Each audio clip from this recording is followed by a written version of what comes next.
اعوذ باللہ من الشیطان الرجیم بسم اللہ الرحمن الرحیم یا ایہا الذین آمنوا استعینوا بالصبر والصلاة ان اللہ مع الصابرین ولا تقولوا لمن يقتل في سبيل الله اموات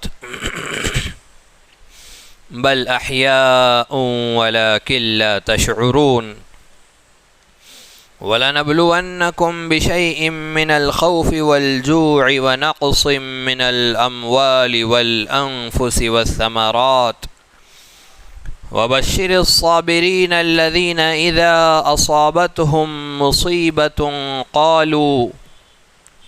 قالوا إنا لله وإنا إليه راجعون أولئك عليهم صلوات من ربهم ورحمة وأولئك هم المهتدون۔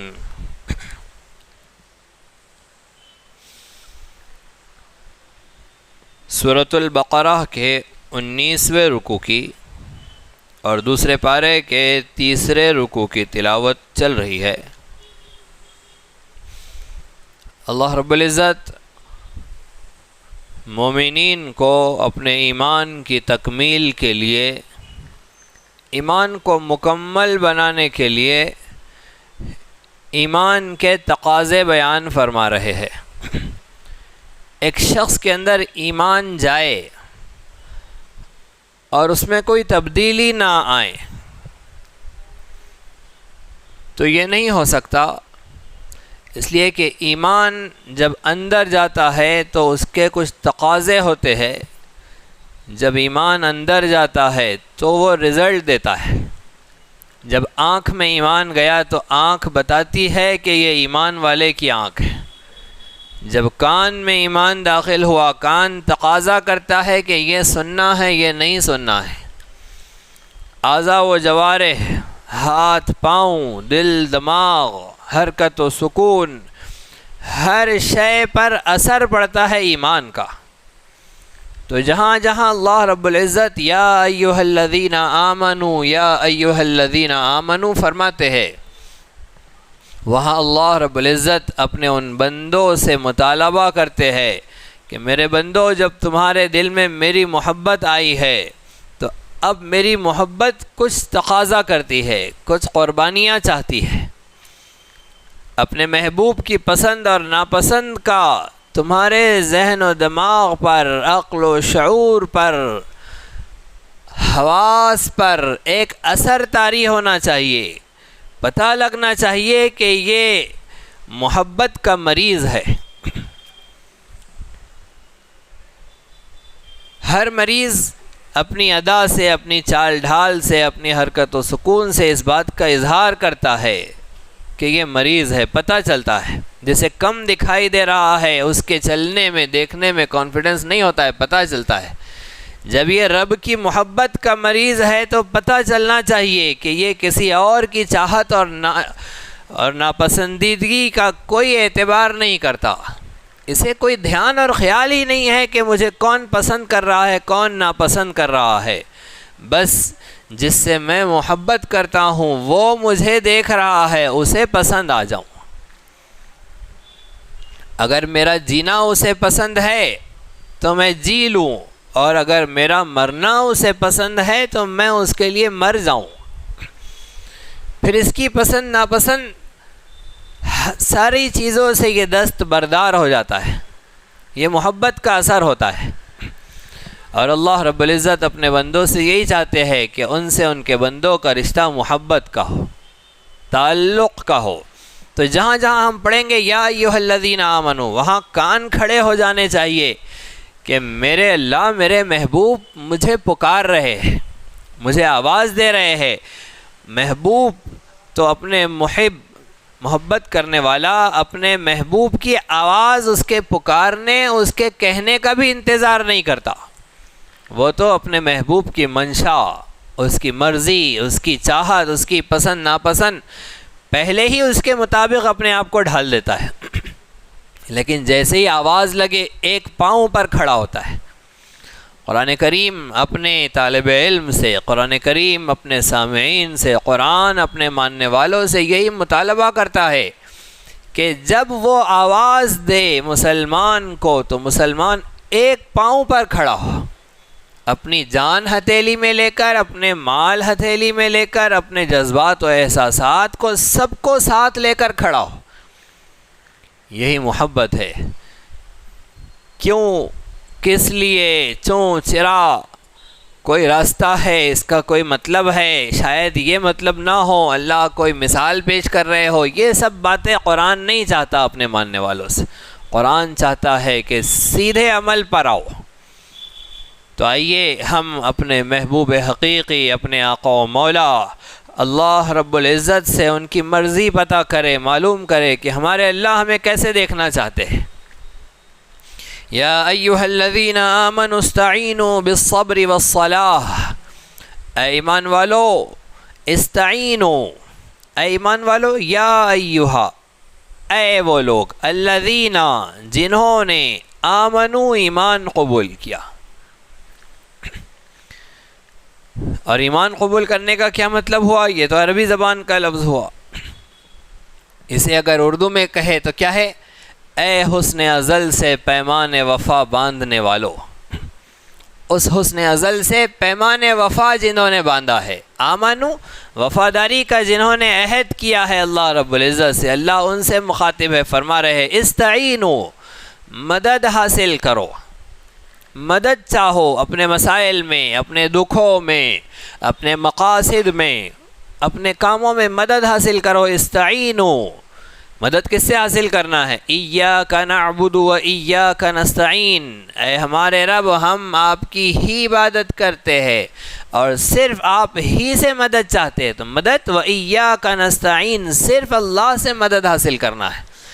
لیکن یہاں فرمایا بالصبر والصلاۃ، نماز اور صبر، بالصبر والصلاۃ، صبر اور نماز سے، یعنی صبر اور نماز کے ذریعے مدد حاصل کرو۔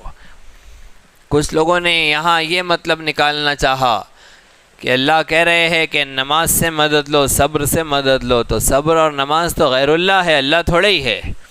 تو جب صبر سے مدد لی جا سکتی ہے، نماز سے مدد لی جا سکتی ہے، تو جن کے وسیلے میں نماز ملی ان سے مدد کیوں نہیں لی جا سکتی؟ لہٰذا اللہ کے رسول سے مدد حاصل کرنا جائز ہو گیا، اللہ کے رسول کو مدد کے لیے پکارنا جائز ہو گیا۔ جس اللہ نے نماز عطا کی، صبر عطا کیا، اس کے پیارے پیارے بندے غوث پاک سے پھر کیوں مدد حاصل نہیں کی جا سکتی؟ لہٰذا یا غوث المدد، علی مرتضیٰ سے مدد کیوں نہیں حاصل کی جا سکتی؟ پھر یا علی المدد، جبکہ نماز سے مدد حاصل کرو کہہ رہے اللہ، صبر سے مدد حاصل کرو کہہ رہے۔ تو یہ بی آیا ہے، بی اس کا مطلب ہوتا ہے نماز کے ذریعے، صبر کے ذریعے، یعنی اللہ رب العزت سے مدد حاصل کرنا ہے تو اسے راضی کرو، نماز پڑھ کر اسے راضی کرو، صبر کر کے۔ اس نے ہمارے لیے کوئی فیصلہ کر دیا، ہمارے مولا نے ہمارے لیے کسی تکلیف کا فیصلہ کر دیا، ہم نے کہا ہمارے اللہ اگر آپ نے میرے لیے یہی ڈیزائن پسند کیا ہے تو میں راضی ہوں۔ آج اس نے بھوکا رکھا، میرے اللہ اگر آپ مجھے بھوکا رکھ کے خوش ہے تو میں آپ کے فیصلے سے راضی ہوں۔ صبر کیا، اللہ کو یہ چیز بڑی پسند ہے۔ دکھ بیماری میں اللہ نے ڈالا، بندے نے کہا میرے اللہ اگر آپ اس پر خوش ہے مجھے دکھ بیماری میں ڈال کر تو میں آپ کے فیصلے سے راضی ہوں۔ آپ کی کیا مرضی ہے، کیا مراد ہے، کیا منشا ہے، ہم نہیں جانتے، آپ نے جو ہمارے لیے ڈیزائن فکس کیا ہم راضی ہیں۔ ماں باپ اپنے بچوں کے لیے فیصلے کرتے ہیں، بچے ان فیصلوں کو بصر و چشم قبول کرتے ہیں کہ ہاں ہمارے ماں باپ ہے، یہ ہمارے دشمن تھوڑے ہی ہے، یہ جو ہمارے لیے طے کریں گے بہترین فیصلہ کریں گے۔ تو 70 ماؤں سے زیادہ محبت کرنے والا رب جب اپنے بندے کے لیے کوئی فیصلہ کرے گا تو کتنا بہترین کرے گا۔ میرے اللہ نے میرے لیے جو صورتحال طے کر دی ہے وہ سب سے بیسٹ، اس سے اچھا کچھ نہیں ہو سکتا تھا، اگر اس سے اچھا ہوتا تو میرے اللہ میرے لیے وہ طے کرتے۔ انتہائی حسین صفت ہے، انتہائی حسین صفت کہ جو بندے نے حال پایا بندہ اس پر راضی۔ اللہ نے جو اس کے لیے طے کیا وہ اس پر راضی، ہاں میرے مولا میں راضی ہوں۔ دعا مانگنے کا حکم دیا ہے اللہ نے، مصیبتوں میں آؤ تو دعا مانگ کر اپنی مصیبت کو دور کرنے کی کوشش کرو، نماز پڑھو اپنی مصیبت کو دور کرو، صبر کرو، اللہ مصیبت کو دور کرے گا۔ اللہ سے صحت مانگو، عافیت مانگو، سلامتی مانگو، اللہ نے حکم دیا ہے دعا کا، لیکن جس حال پر اللہ نے رکھا اس پر راضی رہنے کا حکم دیا ہے۔ تو دعا اپنی جگہ ہے، لیکن اللہ کے بعض پیاروں کا بڑا عجیب حال تھا، اللہ نے جس حال میں انہیں رکھ دیا وہ اسی پر خوش رہتے تھے، یعنی جس حال میں مولا راضی ہم اس پر راضی۔ چنانچہ صحابہ کرام رضی اللہ عنہم رسول اکرم صلی اللہ علیہ وسلم کے سامنے اپنے مسائل لے کر آتے کہ آپ دعا فرما دیجئے۔ نبی صلی اللہ علیہ وسلم فرماتے کہ میں دعا کر دوں گا، لیکن تم صبر کرو تو تمہارے لیے اور زیادہ بہتر ہے۔ ایک صحابیہ تھی، جب ان کے اوپر ایک بیماری کا اثر طاری ہوتا تو ان کے کپڑے اتر جاتے۔ صحابیہ نے رسول اکرم صلی اللہ علیہ وسلم سے درخواست کیا کہ نبی صلی اللہ علیہ وسلم میرے لیے دعا فرمائیں اس مرض سے، اس بیماری سے، اس پریشانی سے، افاقے کی۔ نبی صلی اللہ علیہ وسلم نے فرمایا میں دعا کر دوں گا، شفا مل جائیں گی، لیکن اگر تم نے بیماری پر صبر کر لیا تو تمہارے لیے اجر و انعام ہوگا۔ ان صحابیہ نے کہا اللہ کے نبی میں صبر کے لیے راضی ہوں، لیکن اتنی دعا کر دے کہ میرے کپڑے نہ اترے، وہ نہ ہو، بیماری کے اثر میں وہ نہ ہو، باقی میں تکلیف پر صبر کے لیے تیار ہوں۔ صحابہ کرام میں ایک جماعت ایسی تھی جو ہمیشہ بخار میں مبتلا رہتی تھی، اس لیے کہ بخار میں کی فضیلت ہے کہ ایک دن ایک رات کے بخار سے جب بندہ اٹھتا ہے تو وہ اس حال میں صبح کرتا ہے کہ ابھی اس کی ماں نے اسے پیدا کیا، سارے گناہ اس کے مٹ جاتے ہیں۔ تو ایک دن کے بخار کی اتنی بڑی فضیلت۔ تو صحابہ کرام کی ایک جماعت کا یہ حال تھا کہ وہ ہمیشہ بخار میں رہتی تھی، بس اتنا بخار نہ ہو کہ ہم سے اعمال نہ ہو، ہم سے نماز نہ چھوٹ جائے، ہم پر پریشانی مشقت اتنی آ رہی ہے بخار کی وجہ سے کہ ہم سے فریضے چھوٹ رہے ہیں، ایسا بخار نہ ہو، بس ہماری ساری عبادتیں ہوتی رہے، اللہ کو راضی کرنے کے لیے جتنی ذمہ داریاں ہیں وہ ادا ہوتی رہے، ہم بخار پر صبر کر لیں گے۔ علامہ اقبال نے فرمایا شوخی سی ہے سوال مکرر میں اے کلیم، بار بار اللہ سے مانگ رہے، بار بار اللہ سے مانگ رہے۔ اللہ نے ایک حال طے کر دیا ہے ہمارے لیے، اس نے ہمارے لیے وہ پسند کر لیا ہے کہ بندے کو اس حال میں رکھنا ہے، لیکن پھر مانگ رہے کہ اللہ نہیں حال اچھا کر دے، اے اللہ عافیت عطا فرما دے، تکلیف مشقتوں کو دور کر دے، جبکہ اللہ نے ہمارے لیے تکلیف مشقت طے کی ہے، ہم پھر بھی لگے ہوئے دعا کرنے میں۔ تو حکم ہے ہمارے لیے مانگو اللہ سے، لیکن پیاروں کی بات ہو رہی ہے، اللہ کے لاڈلوں کی باتیں ہو رہی ہے، ان کا مزاج کیسے ہوتا ہے؟ شوخی سی ہے سوال مکرر میں اے کلیم، بار بار مانگنے میں ایک شوخی ہے، ایک شرارت ہے۔ شرط رضا یہ ہے کہ تقاضا بھی چھوڑ دے، اپنے مولا کے فیصلے سے رضا کا تقاضا تو یہ ہے، رضا کی شرط یہ ہے کہ تقاضا چھوڑ دے، اللہ سے کوئی مطالبہ نہیں، اللہ سے کوئی تقاضا نہیں، انہوں نے جس حال میں رکھا وہ سب سے بیسٹ، وہ سب سے بہترین، سب سے اعلیٰ۔ تو اللہ کے لاڈلوں کا یہ بھی حال ہوتا ہے، ہم کمزور ایمان والے لوگ ہیں، ہمارا حال یہ ہونا چاہیے کہ ہم اپنے آقا و مولا سے عافیت مانگیں، سلامتی مانگیں۔ رسول اکرم صلی اللہ علیہ وسلم نے اپنی امت کو یہی سکھایا ہے کہ امت اللہ سے عافیت مانگے، سلامتی مانگے، ہر شے میں سلامتی، ہر شے میں عافیت۔ تو استعینوا بالصبر والصلاح، مدد مانگو صبر کے ذریعے اور نماز کے ذریعے۔ ان اللہ مع الصابرین، بے شک اللہ رب العزت صبر کرنے والوں کے ساتھ ہے۔ اللہ کی معیت ہو جائے، اللہ ساتھ ہو جائے، اس سے بڑی اور کیا خوبصورتی ہے؟ راہ میں، سفر میں رفیق سفر اگر اللہ ہو، ہمارا ساتھی اگر اللہ ہو تو سفر کتنا حسین ہو جائے۔ اگر محبوب سفر میں ساتھ ہو تو کتنا مزہ آ جائے۔ محبوب حقیقی اللہ ان کے ساتھ ہوتا ہے زندگی کے سفر میں جو صبر کا دامن نہیں چھوڑتے ہیں، صبر کرتے ہیں۔ ان اللہ مع الصابرین، ایمان کے بعد سب سے حسین صفت صبر کی صفت۔ جسے ایمان مل گیا اگر وہ صبر حاصل کر لے، صبر پالے، تو دنیا کی ساری خیر، آخرت کی ساری خیر اسے حاصل ہو جائے۔ ان اللہ مع الصابرین۔ دنیا کے اندر حالات خلاف طبیعت، خلاف مزاج آتے رہیں گے، اسی کو دنیا کہتے ہیں۔ اگر خلاف طبیعت حالات نہ ہو، موافق طبیعت ہو، مزاج کے مطابق ہو، ہماری پسند کے ہو، وہ تو جنت ہو گئی، وہ تو دنیا رہی ہی نہیں۔ دنیا تو نام ہی ہے حالات کا، مصائب کا، پریشانیوں کا، حادثات کا۔ یہاں خلاف طبیعت حالات آئیں گے، اسی میں اپنے رب کی مرضی پر جم جانا، یہ صبر ہے۔ صبر کسے کہتے ہیں یہ سمجھنا چاہیے۔ صبر کی 3 قسمیں ہیں۔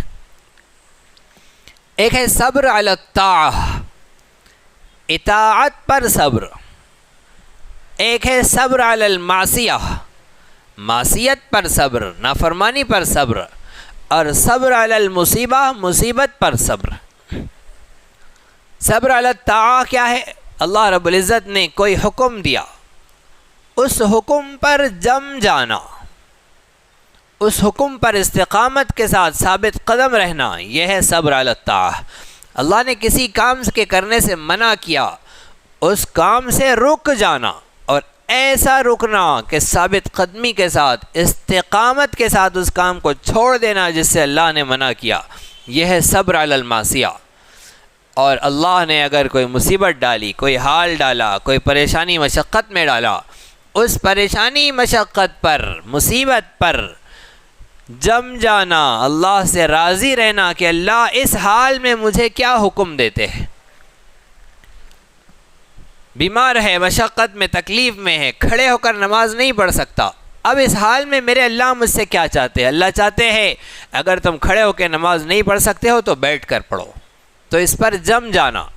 ایسے نہیں کہ نہیں پڑھ سکتے ہیں کھڑے ہو کر اس لیے نماز چھوڑ دی۔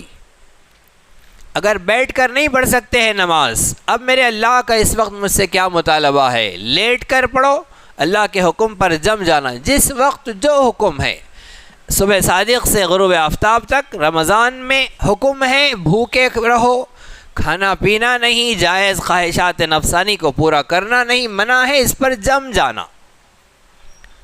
تکلیف ہو رہی ہے، پیاس لگ رہی ہے، مشقت ہو رہی ہے، اس مشقت کو برداشت کر لینا، یہ ہے صبر۔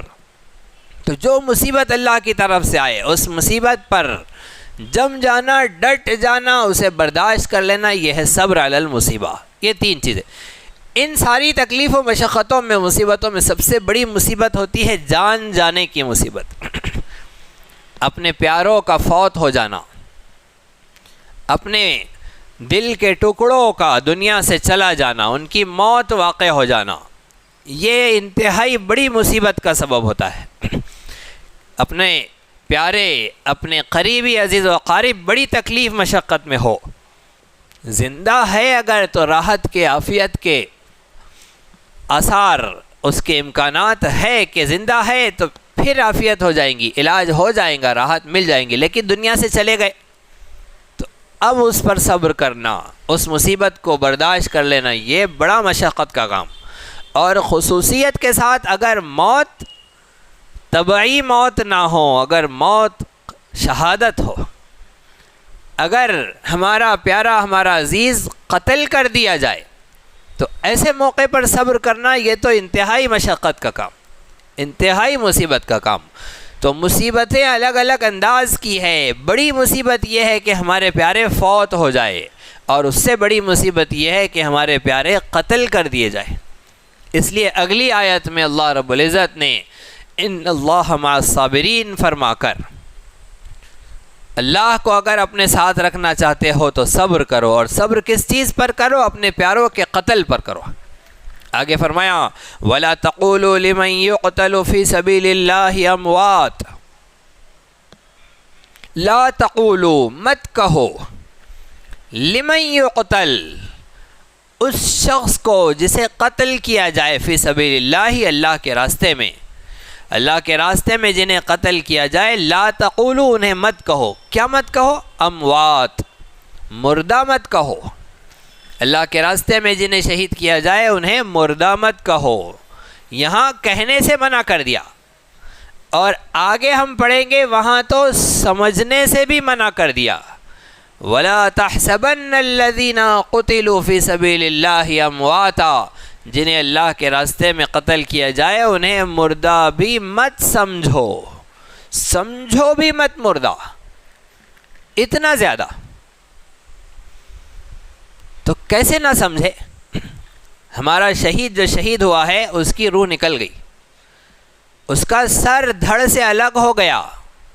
سب جانتے ہیں کہ سر دھڑ سے الگ ہو جائے تو زندہ نہیں ہوتا ہے، انسان مر جاتا ہے. اللہ کہہ رہے مردہ مت کہو.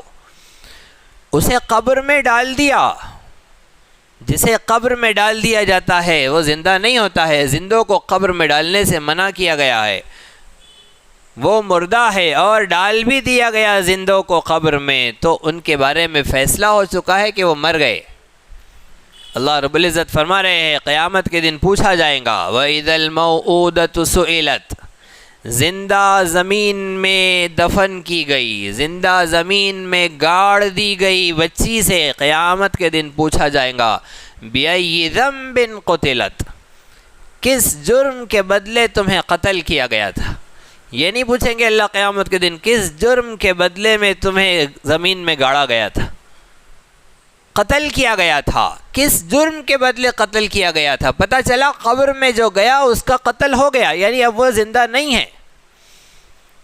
اور اللہ کہہ رہے ہیں کہ اسے مردہ مت کہو. جس کی روح نکل گئی، جس کا سر دھڑ سے الگ ہو گیا، جسے زمین میں گاڑ دیا گیا، انہیں مردہ مت کہو. اس کے آگے جس کی بیوی پر عدت لاگو ہو گئی، وہ چلا گیا، اب اس کی بیوی پر عدت لاگو ہو گئی. عدت کیا ہے؟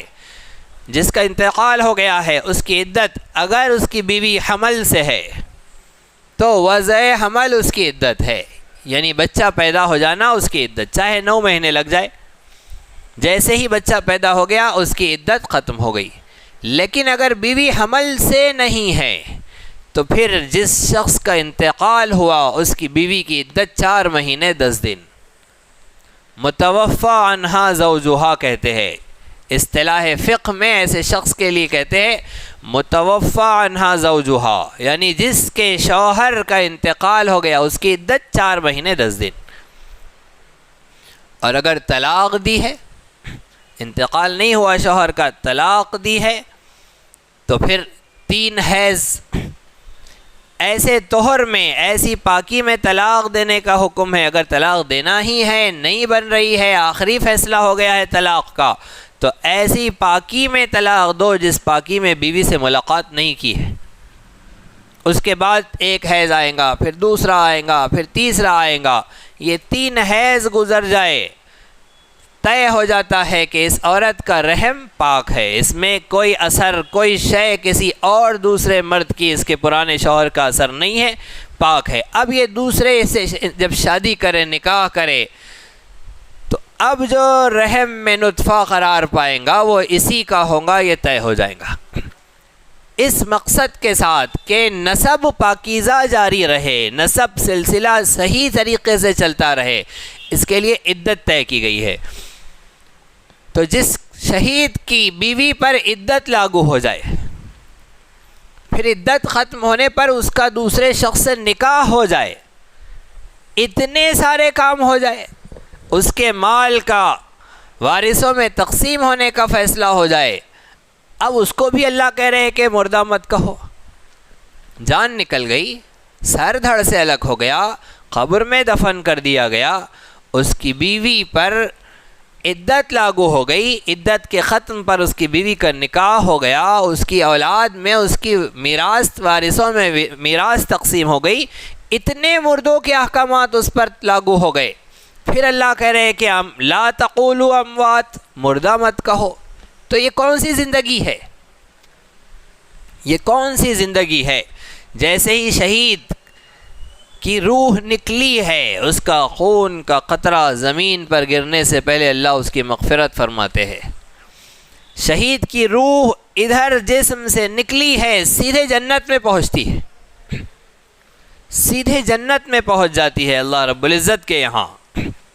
جب شہید کو دفن کیا جاتا ہے، صرف شہید ہی نہیں، ہر مردے کے بارے میں، ہر میت کے بارے میں یہ ترتیب ہے کہ جیسے ہی اسے زمین میں دفن کیا گیا،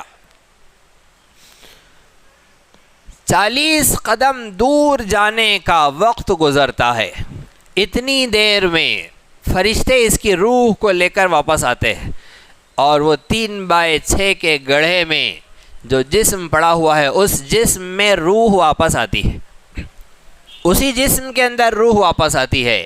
اللہ رب العزت اس سے سوالات کرتے ہیں، حساب لیتے ہیں، 3 سوالات، من ربک، ما دینک، من نبیک، سوالات ہوتے ہیں۔ سوال کے جواب کے نتیجے میں اللہ رب العزت اب اس کے لیے اس کا نتیجہ طے فرماتے ہیں، تو اس کی روح اس جسم کے اندر۔ بہت سارے لوگوں نے کہا کہ نہیں، جسد مثالی کے اندر یہ روح ڈالی جاتی ہے، اس کا جسم تو یہاں پر ہے لیکن جسد مثالی کے اندر اس کی روح ڈال دی گئی۔ تو رمضان میں روزوں میں مشقت اس جسم نے برداشت کی، اور قبر میں جنت کی ہواؤں کے مزے کون اٹھا رہا ہے؟ جسد مثالی۔ یہ کون سا انصاف ہوا؟ یہاں اس جسم کو اللہ کی نافرمانی کر کے لذت پہنچائی تھی، اب وہاں ڈنڈے پڑ رہے ہیں جسد مثالی کو، یہ کہاں کا انصاف ہوا؟ انصاف تو یہ ہے کہ اس جسم کو اللہ رب العزت ہماری نیکیوں کا صلہ بھی دے، اور اسی جسم کو اللہ گناہوں کا عذاب اور وبال بھی دے، اور قیامت کے دن یہی جسم اٹھایا جائے گا، جبکہ یہ جسم مٹی مٹی ہو چکا ہوگا، ریزہ ریزہ ہو چکا ہوگا، ہڈیاں بوسیدہ ہو چکی ہوں گی۔ مشرکین مکہ نے کہا من یحیی العظام وہو رمیم، ان ہڈیوں کو کون زندہ کرے گا جبکہ وہ تو بوسیدہ ہو چکی ہوں گی۔ کیسی بوسیدہ؟ ایسا ہاتھ میں لے کر اگر مسل لیا جائے تو ہڈیاں چورا ہو جائے، اتنی بوسیدہ ہو جانے کے بعد اسے کون زندہ کرے گا؟ اللہ فرما رہے کہ بلا قادرین علی ان نسوی بنانہ، ہم تمہیں زندہ کرنے پر، ارے تمہارے فنگر پرنٹس تمہیں واپس لوٹانے پر بھی قادر ہیں۔ جو ہمارے نشانات انگلیوں کے اللہ نے دنیا میں عطا کیے ہیں، کل قیامت کے دن یہی نشانات واپس ہوں گے۔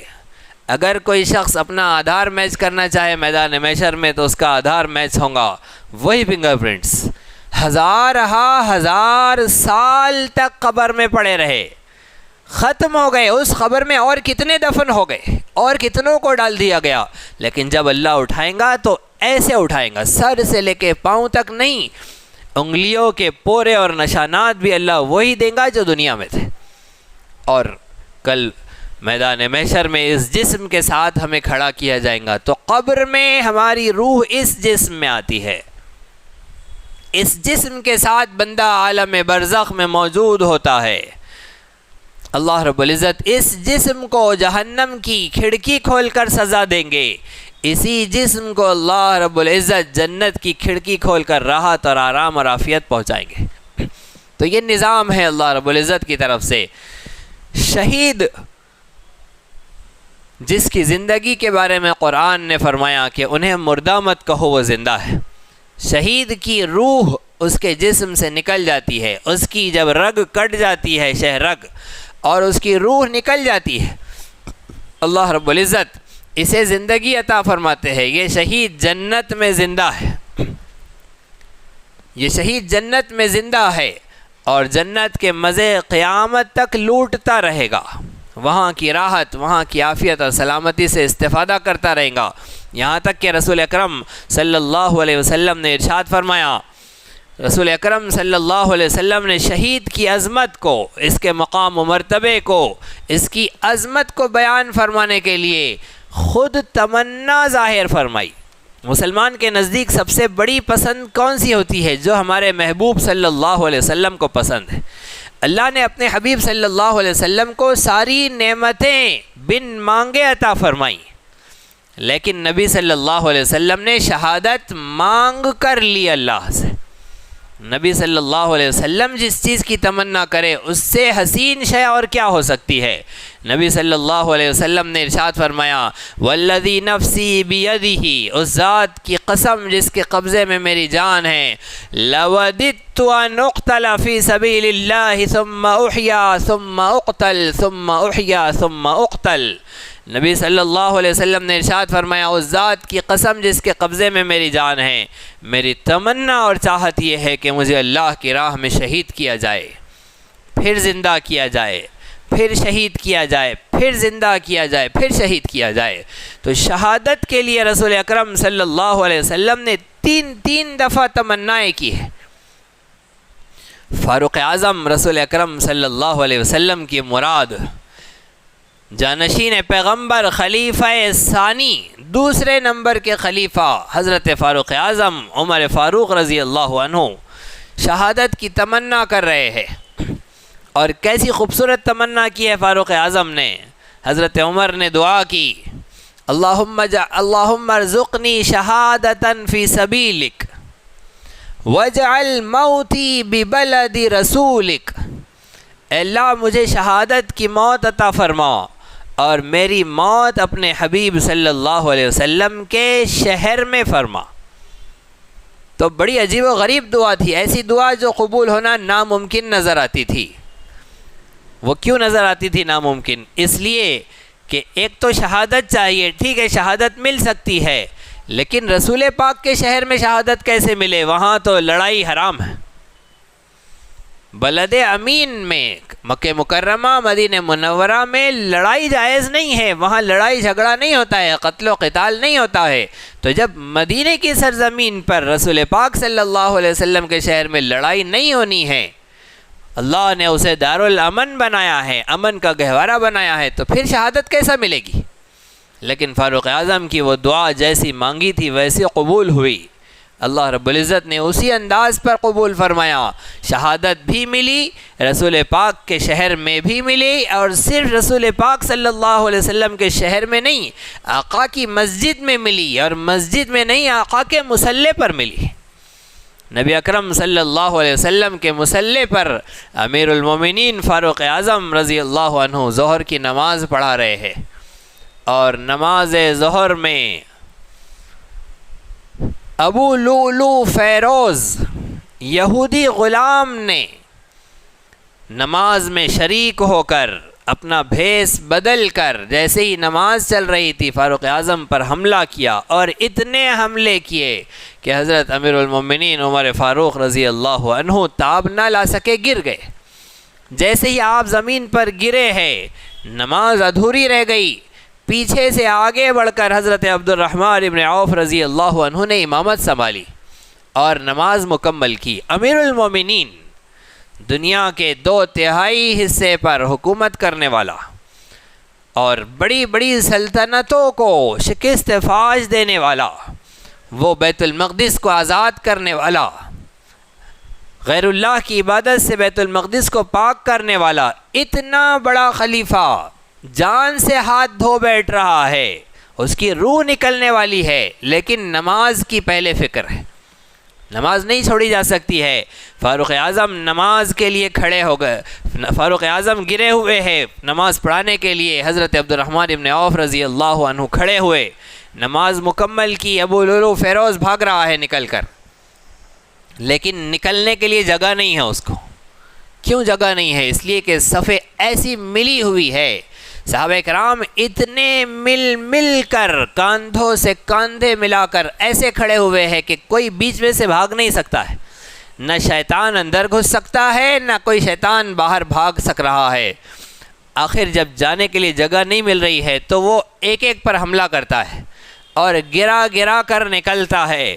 نماز کے ختم ہونے سے پہلے وہ ساری صفیں پار نہیں کر سکا، جیسے ہی سلام پھیرا ہے اسے پکڑ لیا، اس نے راز نہیں اگلنے دیا، راز فاش نہیں ہونے دیا، اس نے اپنے آپ کو قتل کر دیا۔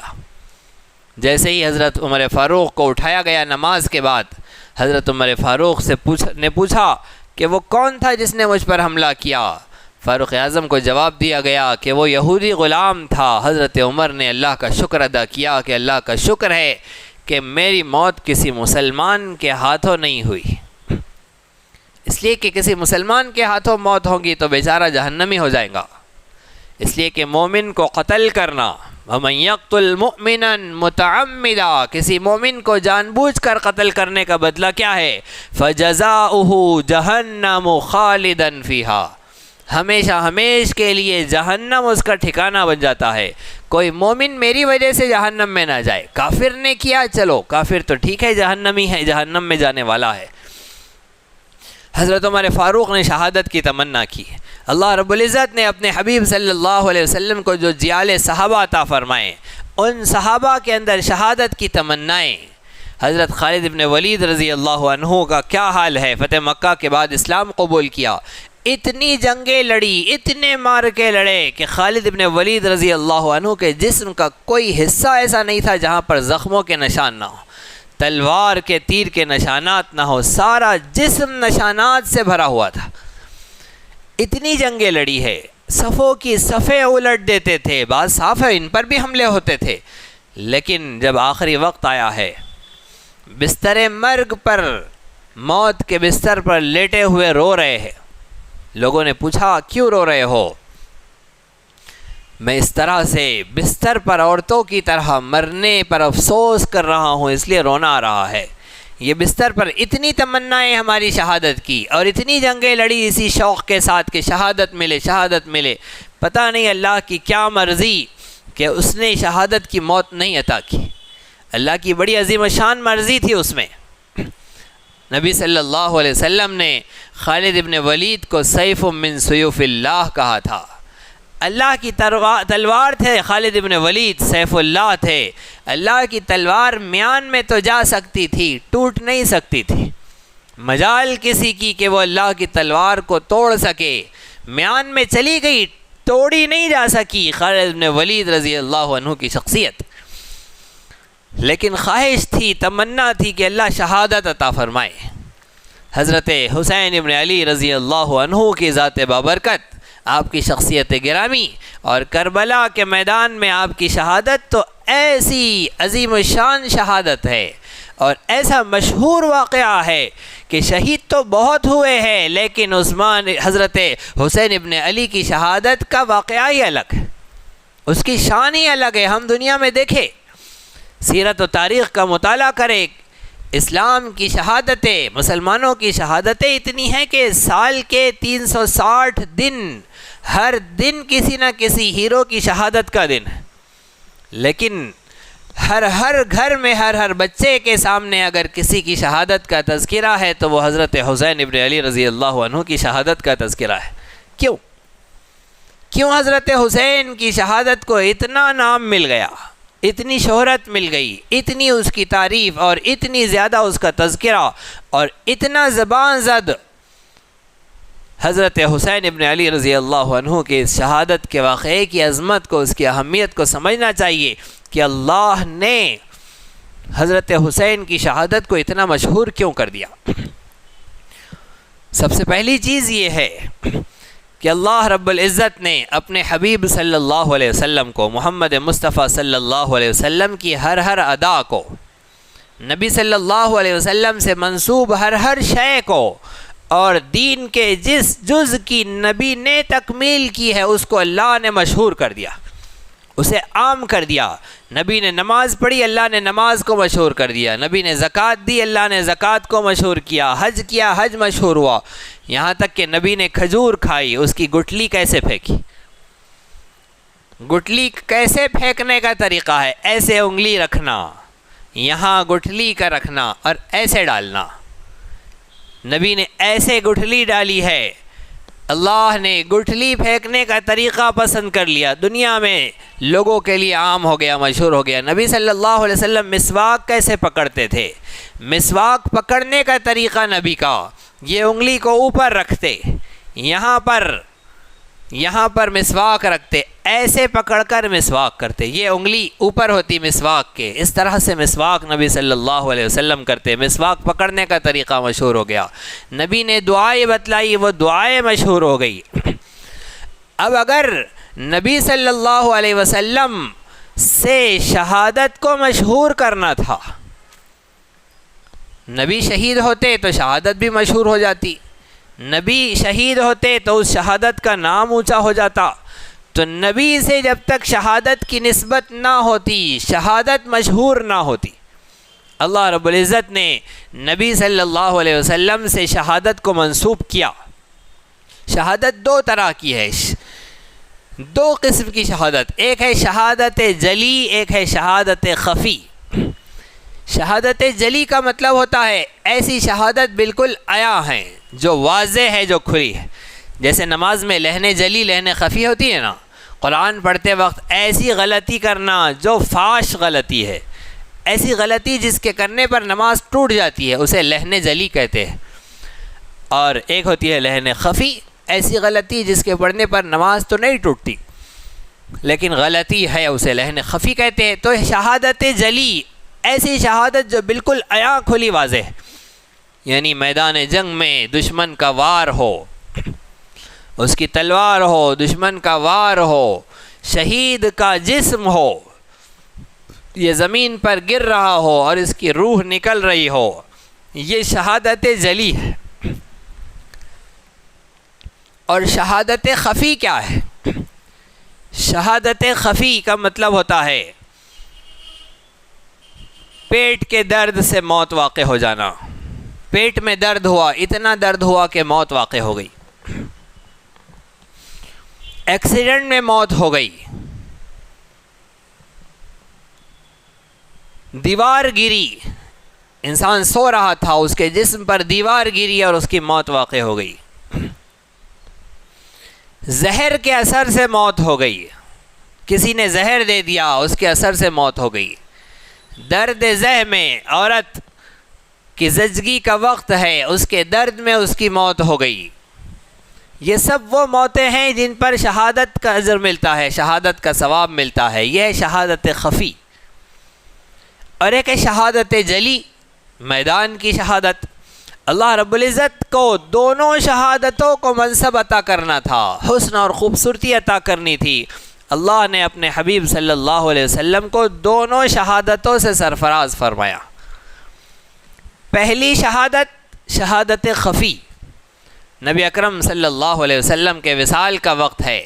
حضرت عائشہ رضی اللہ عنہا راویہ ہے، فرماتی ہے نبی اکرم صلی اللہ علیہ وسلم نے ارشاد فرمایا کہ عائشہ، وہ جو خیبر میں یہودیوں نے مجھے بکرے کی ران میں زہر ڈال کر دیا تھا، مجھے ابھی اس کی تکلیف محسوس ہو رہی ہے، اور تکلیف ایسی ہو رہی ہے کہ ایسے لگ رہا ہے کہ آتے چر رہی ہے، آتوں کو کاٹا جا رہا ہے، چیرا جا رہا ہے، ایسی تکلیف مجھے محسوس ہو رہی ہے۔ وہ زہر جو خیبر میں زینب نامی یہودی لڑکی نے بکرے کی ران کو زہر آلود کر کے دیا تھا، آپ کے ساتھ آپ کے ایک صحابی تھے، انہوں نے لقمہ کھا لیا، جیسے ہی لقمہ کھایا ہے جگہ پر ہی دستر پر ان کی موت واقع ہو گئی۔ نبی اکرم صلی اللہ علیہ وسلم نے جیسے ہی منہ میں لقمہ رکھا ہے، اس بکرے کے گوشت نے آواز دی، اے نبی صلی اللہ علیہ وسلم مجھے نہ کھائیے، مجھ میں زہر ہے۔ آپ نے وہ لقمہ تو باہر نکال لیا لیکن لعاب اندر چلا گیا تھا، جس لعاب پر اس زہر کا اثر پڑا تھا وہ لعاب اندر چلا گیا تھا، اور وہ لعاب ایسا تکلیف میں ڈالتا تھا کہ آخری وقت میں نبی اکرم صلی اللہ علیہ وسلم اس کی تکلیف محسوس کر رہے تھے۔ یہاں تک کہ سیرت نگاروں نے، محدثین نے اس بات کو بیان کیا ہے کہ نبی اکرم صلی اللہ علیہ وسلم کے انتقال کا ظاہری سبب، آپ کی موت کا ظاہری سبب وہ زہر کا اثر ہوا ہے۔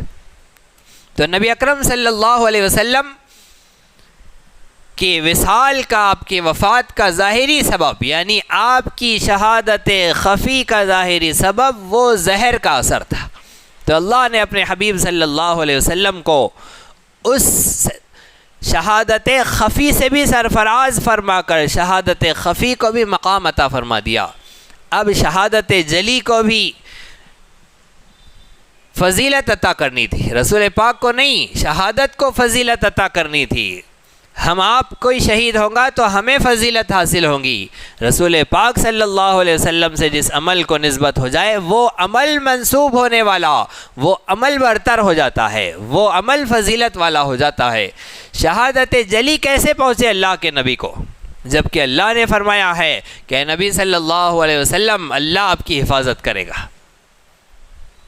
اگر شہادت جلی آپ کو ملتی تو دنیا میں رسول اللہ کا قاتل دندناتا پھرتا کہ دیکھو ہم نے رسول اللہ کو شہید کر دیا، مسلمانوں کے نبی کو شہید کیا، شاباشیاں وصول کرتا پھرتا۔ اللہ رب العزت کو ہرگز یہ پسند نہیں تھا، اس لیے اللہ نے اپنے حبیب صلی اللہ علیہ وسلم کو شہادت جلی سے نہیں گزارا۔ ایک وقت گزرتا گیا، شہادت جلی ابھی رسول اللہ کو نہیں ملی، آپ دنیا سے چلے گئے۔ صدیق اکبر کا دور آیا، فاروق اعظم کا دور آیا، عثمان غنی کا دور آیا، علی مرتضیٰ کا دور آیا، حضرت امیر معاویہ رضی اللہ عنہ کا دور آیا، حضرت حسن رضی اللہ عنہ کا بھی دور درمیان میں آیا۔ پھر اللہ نے اپنے نبی کے بڑے نواسے حضرت حسن ابن علی رضی اللہ عنہ کو بھی اس شہادت خفی سے گزارا۔ نبی کے نواسے کو بھی شہادت خفی ملی ہے، حضرت حسن رضی اللہ عنہ کے کھانے میں زہر دیا گیا اور انہیں بھی شہید کیا گیا۔ پھر اللہ رب العزت نے اس کے بعد جب حضرت حسین رضی اللہ عنہ کا وقت آیا اور حضرت حسین رضی اللہ عنہ کے بارے میں نبی نے فرمایا الحسین منی وانا من الحسین، حسین مجھ سے ہے اور میں حسین سے ہوں۔ حسین کو نبی صلی اللہ علیہ وسلم نے اپنے سے اتنا جوڑا، فرمایا کہ جسے حسین قبول کر لے اسے تم قبول کر لو، جسے حسین نہ قبول کرے مردود کر دے، رد کر دے، تم اسے رد کر دو۔ حسین ابن علی کو رسول اللہ نے جج بنایا ہے کہ جسے حسین ابن علی نے پسند کیا ساری امت اسے پسند کرے، جسے حسین ابن علی نے ناپسند کیا سب اسے ناپسند کر دے۔ امیر معاویہ رضی اللہ عنہ کو ہم سب پسند کرتے ہیں، اس کی وجہ یہ ہے کہ انہیں حسین ابن علی رضی اللہ عنہ نے پسند کیا۔ حضرت امیر معاویہ کو چاچا کہہ کر حضرت حسین ابن علی نے پکارا، ان کے ہاتھ پر بیعت کی، ان کے پیچھے نمازیں پڑھی، لہٰذا ہماری بھی حضرت امیر معاویہ رضی اللہ عنہ سے پوری بنتی ہے کیونکہ حسین ابن علی کی ان سے بنتی تھی، لیکن یزید سے ہماری نہیں بنتی ہے۔ اس لیے نہیں بنتی ہے کہ امیر حضرت حسین ابن علی رضی اللہ عنہ کی یزید سے نہیں بنتی تھی۔ آخرت میں یزید کا کیا ہوگا وہ جانے، ان کے اللہ جانے، لیکن دنیا میں ہماری ان سے اس لیے نہیں بنتی ہے کہ حسین ابن علی نے یزید کو نہیں مانا تھا، یزید کے ہاتھ پر بیعت نہیں کی، ان کے پیچھے نماز نہیں پڑھی، لہٰذا ہم بھی نہیں مانتے ہیں، ہماری بھی بیعت نہیں ہے، ہم بھی یزید کو تسلیم نہیں کرتے ہیں۔ حضرت حسین رضی اللہ عنہ کو جب رسول اللہ نے اپنے سے اتنا جوڑا، اتنا قریب کیا کہ وہ مجھ سے ہے میں حسین سے ہوں، تو اللہ نے اب شہادت کے منصب کو فضیلت سے سرفراز کرنے کے لیے حضرت حسین رضی اللہ عنہ کو شہادت سے گزارا۔ رسول پاک صلی اللہ علیہ وسلم سے شہادت کو منسوب کرنا تھا، حسین رسول اللہ سے منسوب ہے، لہٰذا شہادت اگر حسین کو ملے گی تو یہ شہادت رسول پاک صلی اللہ علیہ وسلم سے جڑ جائے گی، رسول پاک صلی اللہ علیہ وسلم سے منسوب ہو جائیں گی۔ کسی شہید کی شہادت کو رسول پاک کی شہادت سے منسوب نہیں کیا گیا، اس لیے کسی شہید کی شہادت اتنی زیادہ مشہور نہیں ہوئی۔ حسین ابن علی کی شہادت رسول پاک صلی اللہ علیہ وسلم کی شہادت ہو گئی، اس لیے کہ حسین آپ سے تھے، آپ حسین سے تھے۔ جب حضرت حسین کو کسی نے تکلیف پہنچائی تو اس نے رسول اللہ کو تکلیف پہنچائی، تو جس نے حضرت حسین کو شہید کیا اس نے شہادت کی فضیلت حضرت محمد مصطفیٰ صلی اللہ علیہ وسلم سے جوڑ دی۔ اب حضرت حسین شہید ہو گئے، اب قیامت تک کے لیے شہادت حسین ہو گئی کہ رسول پاک صلی اللہ علیہ وسلم سے شہادت جلی بھی منسوب ہے، شہادت خفی بھی منسوب ہے۔ شہادت واہ کے لیے ہے، آہ کے لیے نہیں ہے۔ شہادت افسوس کے لیے نہیں ہے، شہادت رشک کرنے کے لیے ہے، شہادت تمنا کرنے کے لیے ہے۔ نبی اکرم صلی اللہ علیہ وسلم نے فرمایا کہ ایسا شخص جو شہادت کی تمنا کے بغیر مرا ہے، ایسا شخص منافق کی موت مرا ہے، جس کے جسم پر میدان کا زخم نہ لگا ہو یا پھر جس نے زخمی ہونے کی تمنا نہ کی ہو، ایسا شخص منافق کی موت مرا ہے۔ ضروری نہیں ہے ہر شخص کو میدان ملے، اس لیے کہ میدان جہاد اور فریضہ جہاد یہ مستقل عبادت نہیں ہے، یہ موقع بموقع آنے والی جانے والی عبادت ہے۔ ہر زمانے میں جہاد تو ہر ایک کو نہیں ملے گا، لیکن جسے مل جائے اسے زخم مل جائے جہاد کا، میدان جہاد کا، اور جسے نہ ملے وہ کم از کم تمنا تو کرے کہ اسے جہاد کے میدان میں زخم لگے، وہ شہید ہو۔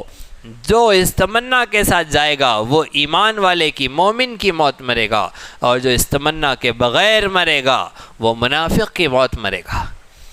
نبی اکرم صلی اللہ علیہ وسلم تو دعا کرتے تھے، ہمیں بھی دعا کرنا چاہیے، اللہم ارزقنا شہادتاً فی سبیلک، کہ اللہ ہمیں اپنے راستے کی موت عطا فرما، اپنے راستے کی شہادت عطا فرما، اللہم ارزقنا شہادتاً فی سبیلک۔ ساری دعاؤں میں یہ دعا بھی انتہائی عظیم الشان ہے۔ اور جب اللہ نے فرما دیا کہ شہید کو مردہ مت کہو، تو دنیا میں حکیموں نے کہا ہے کہ ہمارے پاس موت کے علاوہ ہر بیماری کی دوا ہے۔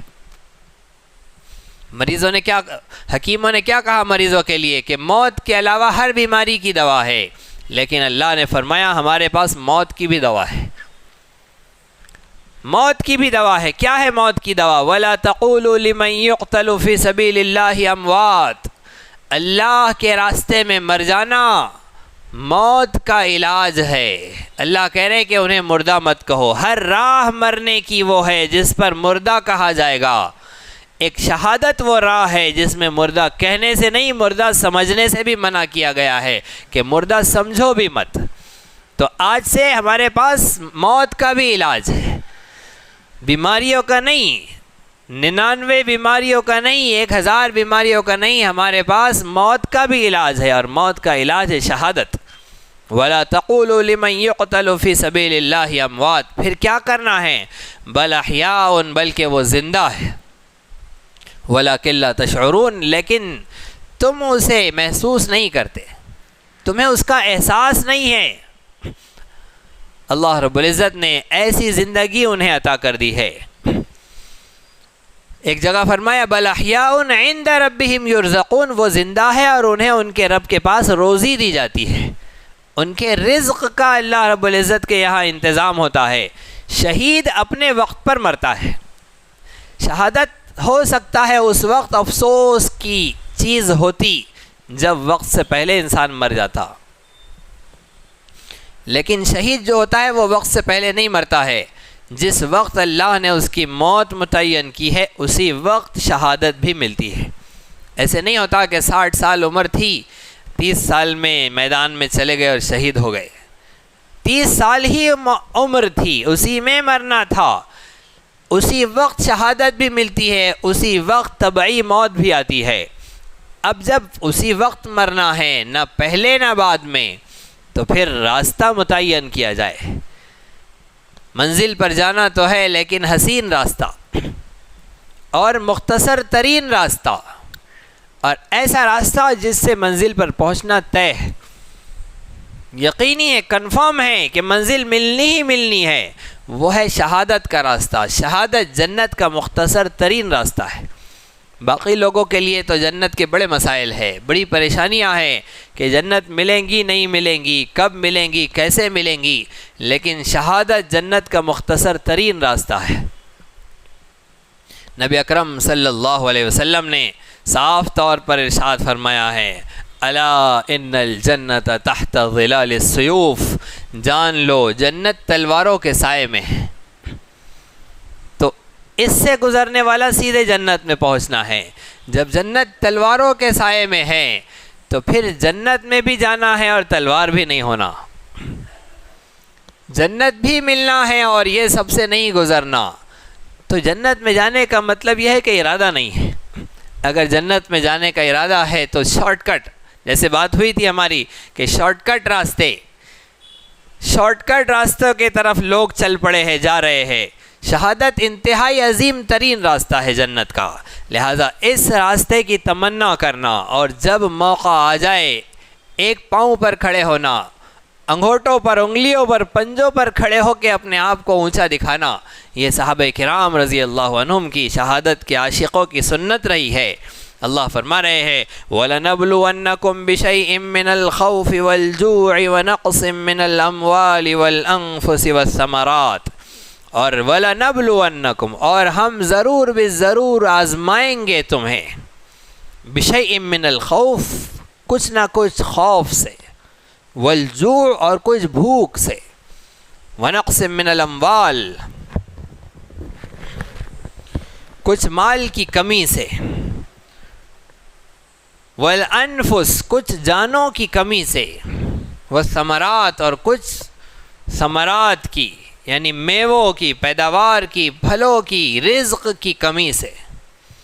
اللہ فرمانے کہ ہم تمہیں آزمائیں گے ان سب چیزوں سے، کبھی خوف ڈالیں گے، کبھی موت کا خوف، کبھی دشمن کا خوف، کبھی کسی اور چیز کا خوف، کبھی بھوکا رکھیں گے، کبھی مال نہیں ملے گا، کم ملے گا، ضرورتیں پوری نہیں ہو رہی ہوں گی، کبھی ہمارے پیارے، ہمارے عزیز و اقارب، ہماری جماعت کم ہو رہی ہوں گی، لوگ کم ہو رہے ہوں گے، کبھی ثمرات، رزق، میوے، برکتیں کم ہو رہی ہوں گی۔ وَبَشِّرِ الصَّابِرِينَ، اس آزمائش میں کھرے اترنے والے، اللہ کی مرضی پر راضی رہنے والے، صبر کرنے والے، انہیں خوشخبری سنا دو۔ اے نبی صلی اللہ علیہ وسلم، بشر الصابرین، صبر کرنے والوں کو خوشخبری سنائیے۔ کرنا کیا ہے ایسے وقت میں جب یہ حالات آئے؟ الذین اذا اصابتہم مصیبہ، کون صبر کرنے والے؟ وہ صبر کرنے والے جن پر جب کوئی مصیبت آئے، قالوا، تو یہ کیا کہے؟ انا للہ و انا الیہ راجعون، انا للہ، بے شک ہم اللہ ہی کے لیے ہے، و انا الیہ راجعون، اور بے شک ہم اسی کی طرف لوٹنے والے ہیں۔ کسی عزیز کا انتقال ہو گیا ہمارے، صحت مند، ہٹا کٹا، موٹا، تندرست، توانا شخص تھا، ابھی اچھا تھا، چلا گیا۔ ایسے کیسے موت ہو گئی؟ موت نہیں ہونا چاہیے تھا۔ اللہ فرمارے بولو انا للہ، بے شک ہم اللہ کے لیے ہے، اور جو جس کی ملکیت ہوتی ہے، مالک اپنی ملکیت میں جو اختیار کرنا چاہے کر سکتا ہے۔ جب ہم اللہ کی ملکیت ہے تو اللہ کا ہم پر پورا اختیار، وہ چاہے رکھے، وہ چاہے بلائے۔ انا للہ، وہ نہیں صرف جانے والا، ہم بھی اسی کے ہیں۔ انا للہ، وہ جب جیسا چاہے ہم پر تصرف کرے، ہمارے بارے میں فیصلے کرے، اسے پورا اختیار ہے۔ اور اس کے بعد میں دوسری چیز یہ مت سوچو کہ وہ گیا، وَإِنَّا إِلَيْهِ رَاجِعُونَ، ہم بھی جانے والے ہیں۔ صرف اس نے نہیں جانا تھا، صرف اس نے نہیں لوٹنا تھا، ہمارا بھی لوٹنا اللہ رب العزت کی طرف سے طے ہے۔ وَإِنَّا إِلَيْهِ رَاجِعُونَ۔ آگے اللہ فرما رہے کہ یہ سب کرنے والوں کو کیا ملے گا؟ اجر و انعام، ثواب، بہتری، برکتیں کیا ملیں گی اس کے بارے میں سنو۔ اولئک علیہم صلوات من ربہم ورحمہ، یہی وہ لوگ ہیں کہ ان پر صلوات من ربہم، ان کے رب کی طرف سے خصوصی رحمتیں ہوں گی۔ صلوات خصوصی رحمتیں، ورحمہ اور رحمت یہ عمومی رحمت ہے، خصوصی رحمتیں بھی ہوں گی، عمومی رحمتیں بھی ہوں گی۔ وَأُولَئِكَ هُمُ الْمُهْتَدُونَ، اور یہی لوگ ہدایت یافتہ ہے۔ کیسی خوبصورت بات اللہ ارشاد فرما رہے ہیں۔ سورہ فاتحہ میں اللہ نے کہا اهْدِنَا الصِّرَاطَ الْمُسْتَقِيمَ، تمہیں ہدایت چاہیے، ہدایت مانگو، اور یہاں کہہ رہے ہیں ہدایت چاہیے، لو یہ ہے ہدایت والے۔ وَأُولَئِكَ هُمُ الْمُهْتَدُونَ، یہی لوگ ہدایت والے ہیں۔ چار گروہ ہدایت والے ہیں، من النبیین والصدیقین والشہداء والصالحین، ان میں تیسرے نمبر پر شہداء، شہید ہے جو ہدایت والے ہیں، اور جن کے بارے میں پتہ چل گیا کہ اسٹیمپ لگ گیا کہ یہ ہے پکے، تو اب ان کے راستے کو اپنانا یہ عقل مندی کا، سمجھداری کا تقاضا ہے۔ اللہ رب العزت ارشاد فرما رہے ہیں وَأُولَئِكَ هُمُ الْمُهْتَدُونَ، یہی ہدایت یافتہ ہے۔ یہاں تک شہیدوں کا مضمون مکمل ہوا۔ اوپر اس سے پہلے بیان کیا گیا تھا، اللہ رب العزت نے ارشاد فرمایا مسجد حرام اور پہلے پارے کے آخری رکوع میں بیان فرمایا وَأَرِنَا مَنَاسِكَنَا، اے اللہ ہمیں ہمارے حج کے آداب، ہماری عبادت کے طریقے ہمیں سکھائیے۔ حضرت ابراہیم علیہ السلام کی وہاں دعا تھی، یہاں پر حج کے آداب اور طریقے سکھائے جا رہے ہیں۔ سورۃ الحج میں تو بڑی تفصیل کے ساتھ آئیں گا، لیکن یہاں بھی مختصراً آدھے رکوع میں بلکہ ایک دو آیتوں کے اندر اللہ رب العزت ارشاد فرما رہے ہیں ان الصفا والمروۃ من شعائر اللہ، بے شک صفا اور مروہ یہ اللہ تعالیٰ کی نشانیوں میں سے ہے، بڑی بڑی نشانیوں میں سے ہے۔ شعائر شعیرہ کی جمع ہے، اس کا مطلب ہوتا ہے نشانی، آیت، نشانی۔ شعائر اللہ کیا کیا ہے؟ حضرت شاہ ولی اللہ محدث دہلوی رحمۃ اللہ علیہ نے ارشاد فرمایا سب سے بڑے شعائر اللہ میں سب سے بڑا شعار، سب سے بڑا شعیرہ کیا ہے؟ قرآن کریم پہلے نمبر پہ، دوسرے نمبر پر حضرت محمد صلی اللہ علیہ وسلم کی ذات گرامی، تیسرے نمبر پر کعبۃ اللہ، اور چوتھے نمبر پر نماز۔ یہ شعائر اللہ ہے، اللہ کے شعائر ہے۔ ہم قربانی کے مسائل جب پڑھیں گے وہاں قربانی کے بارے میں بھی اللہ رب العزت نے ارشاد فرمایا کہ قربانی بھی اسلام کے شعائر میں سے ہے، شعائر اللہ میں سے ہے، اور صفا اور مروہ یہ بھی شعائر اللہ میں سے ہے۔ صفا مروہ کیا ہے؟ صفا مروہ یہ دو چھوٹی چھوٹی پہاڑیاں ہیں۔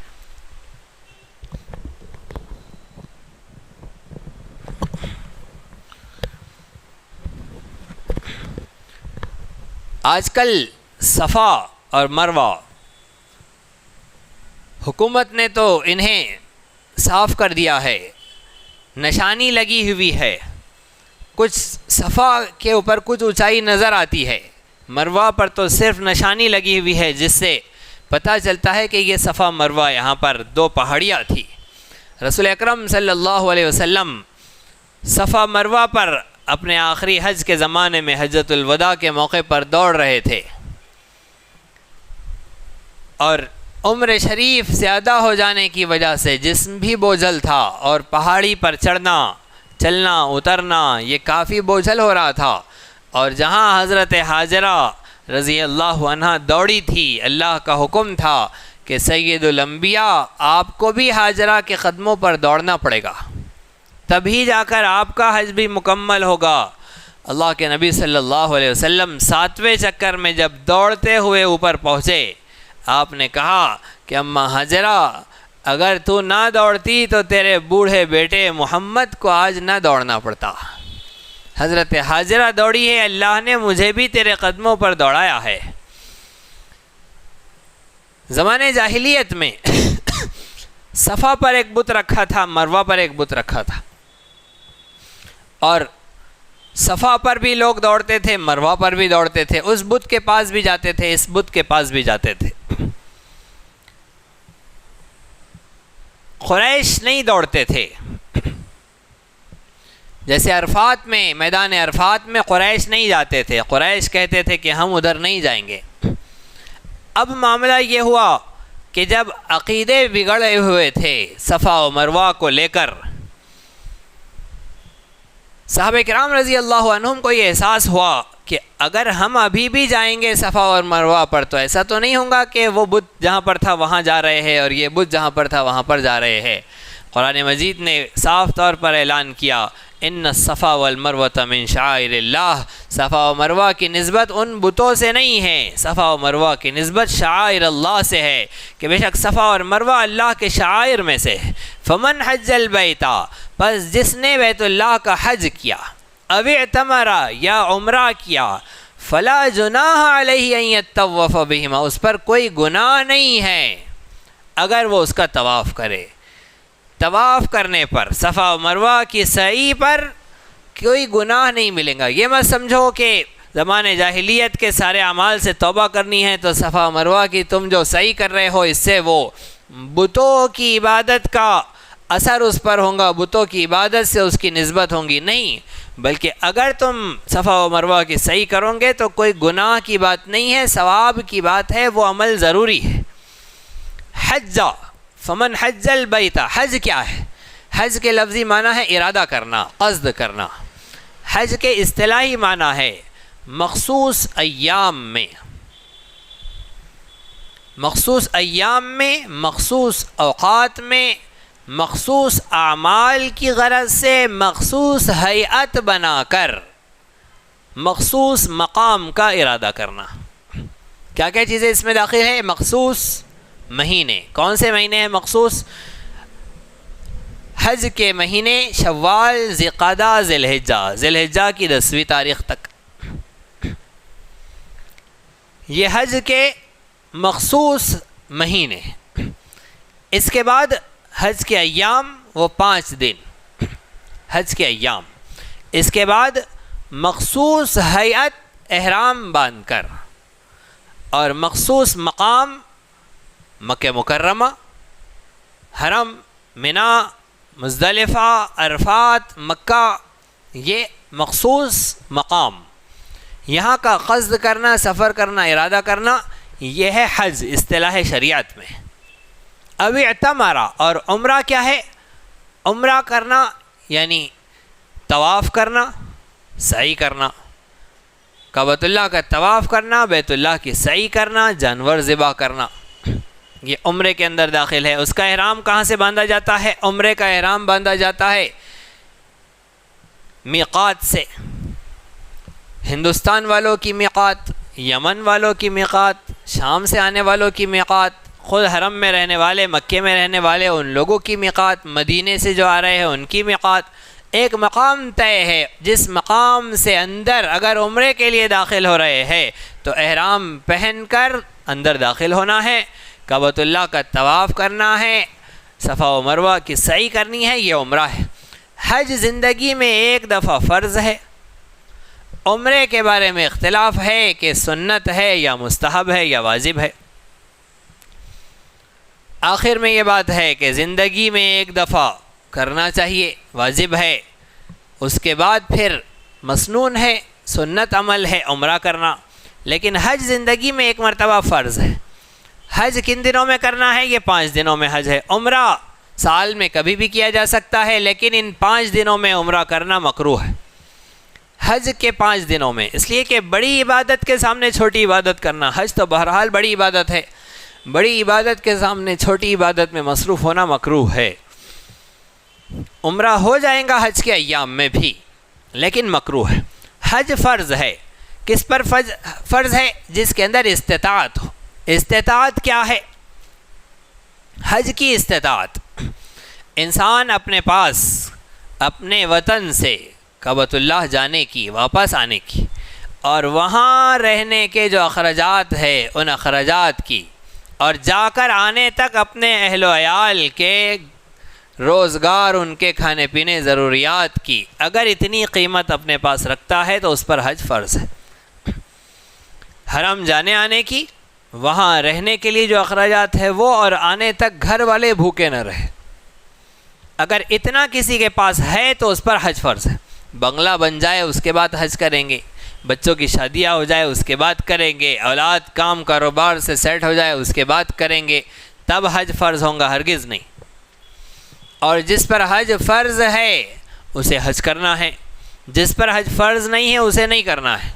بچے نے کمایا، محنت کی، مشقت کی، اور اب ابا کو حج پر بھیج رہا ہے، ابا کو نہیں بھیجنا ہے حج پر، ابا پر حج فرض نہیں ہوا۔ ابا کے پاس چھوٹی موٹی روزگار تھی، اولاد کو انہوں نے کھلایا پلایا، بڑا کیا، پڑھایا، سب ختم ہو گیا۔ ہاں ان کو بھی کرایا جائے، اچھی بات ہے، لیکن خود پہلے ہونا چاہیے، حج کرنا چاہیے، اس لیے کہ خود پر فرض ہوا ہے۔ یہ انتہائی اہم مسئلہ ہے۔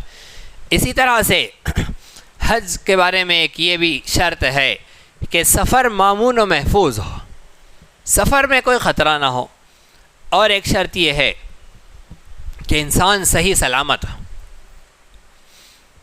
اگر یہ بیمار ہوگا، ایسا بیمار کہ یہ جا آ نہیں سکتا ہے، اس پر حج فرض نہیں ہے۔ رسول اکرم صلی اللہ علیہ وسلم کے سامنے ایک نوجوان لڑکی آئی اور آ کر اس نے کہا کہ نبی صلی اللہ علیہ وسلم، میرے والد کو اگر میں سواری پر سوار کروں تو یہ اپنے آپ کو سواری پر بھی نہیں بٹھا پاتے ہیں، یہ لڑک جاتے ہیں، گر جاتے ہیں، کیا میں ان کی طرف سے حج کر سکتی ہوں؟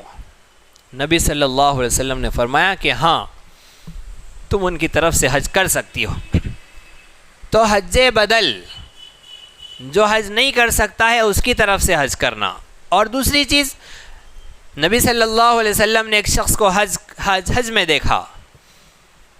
نبی صلی اللہ علیہ وسلم سے اس نے کہا کہ بلکہ اس نے طواف میں جب تلبیہ پڑھ رہا تھا اس وقت کہا لبیک عن شبرما، اے اللہ میں شبرما کی طرف سے حاضر ہوا ہوں۔ جیسے ہی نبی صلی اللہ علیہ وسلم نے سنا تو پوچھا کہ یہ شبرما کون ہے؟ اس نے کہا کہ میرا بھائی ہے، بھائی دوست کہا۔ نبی صلی اللہ علیہ وسلم نے پوچھا کہ کیا تمہارا حج ہو گیا ہے؟ اس نے کہا کہ نہیں، میرا حج نہیں ہوا۔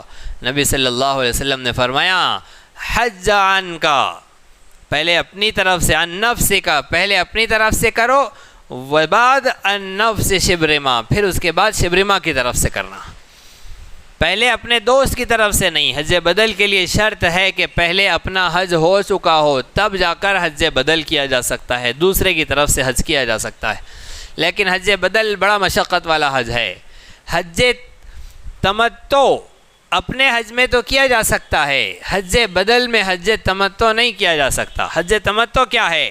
اپنے گھر سے نکلے عمرے کی نیت کر کے، وہاں گئے، عمرہ کیا، احرام اتار دیا، اب مہینہ بھر رہ رہے ہیں، جیسے ہی حج کے ایام آئیں گے پھر احرام باندھ لیجئے، حج کر لیجئے، آسان ہے۔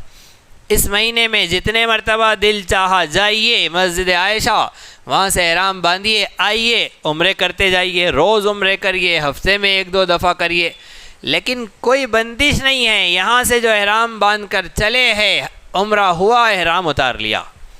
حج بدل میں حج تمتع نہیں کیا جا سکتا، ایک بار احرام باندھ لیا، ایک مہینہ اگر رہنا پڑا احرام کے ساتھ تو رہنا پڑے گا، احرام نہیں اتارا جا سکتا ہے۔ پہلے حج کیا جائے گا، اس کے بعد پھر عمرہ کیا جائے گا۔ حج بدل کا یہ قانون، یہ ترتیب ہے۔ حج بدل بڑا مشکل، اور پھر سردی کا موسم ہو، بال اگر بنے ہوئے نہیں ہیں مہینے بھر سے تو پھر اس میں تکلیف ہے، مچھروں کا کاٹنا، اور پھر اس ایک لباس کے اندر سر پہ کچھ اوڑھ بھی نہیں سکتے ہیں احرام میں، ایسے 1 مہینے تک اس مشقت کا سفر۔ اس لیے حج بدل انتہائی مشقت والا کام۔ اپنا حج کر رہے ہیں، اپنا حج آسان ہے، تو حج بدل ایک حج ہوتا ہے، دوسروں کی طرف سے حج کرنے کا معاملہ۔ اس میں اللہ رب العزت اسے بھی ثواب عطا فرمائیں گے، اسے بھی عطا فرمائیں گے۔ جس کی طرف سے حج کیا ہے اس کا حج ادا ہو جائے گا، اس کا فریضہ ادا ہو جائے گا، اور ثواب دونوں کو ملے گا۔ فمن حج البیت او اعتمر، جس نے حج کیا، جس نے عمرہ کیا، ایک حج فرض ہے، اس کے بعد جتنے چاہے حج کرے، جتنے چاہے عمرے کرے۔ حضرت عمر فاروق رضی اللہ عنہ کے نزدیک حج کے ساتھ عمرہ کر لینا یہ محبوب اور پسندیدہ نہیں تھا۔ ان کی خواہش یہ تھی کہ جب حج کے لیے آئے ہیں تو صرف حج کرے، عمرہ نہ کرے، عمرے کے لیے دوسری دفعہ پھر آئے۔ اسلامی ریاست، اسلامی مشن کے لوگوں کی مرکز سال میں 2 مرتبہ حاضری کو پسند کیا جاتا تھا، اس لیے کہ وہ مرکز اسلامی ہے۔ وہاں پہنچ کر بہت سارے عزائم، بہت سارے مشورے، بہت سارے تقاضے، بہت سارے آداب کا لحاظ ہوتا ہے۔ لہٰذا جتنے اسلامی مشن کے لوگ ہیں وہ سب کو چاہیے کہ سال میں 2 مرتبہ حرمین کی حاضری دے، ایک بار حج کے موقع پر دے، ایک بار عمرے کے موقع پر دے۔ عمرہ کس وقت کرنا ہے؟ عمر سال بھر کیا جا سکتا ہے، لیکن رمضان المبارک کا عمرہ یہ سب سے بڑے اجر و ثواب کا عمرہ ہے۔ نبی اکرم صلی اللہ علیہ وسلم نے یہاں تک ارشاد فرمایا کہ جو رمضان میں عمرہ کرے اسے ایسا ثواب ہے جیسے اس نے میرے ساتھ حج کیا۔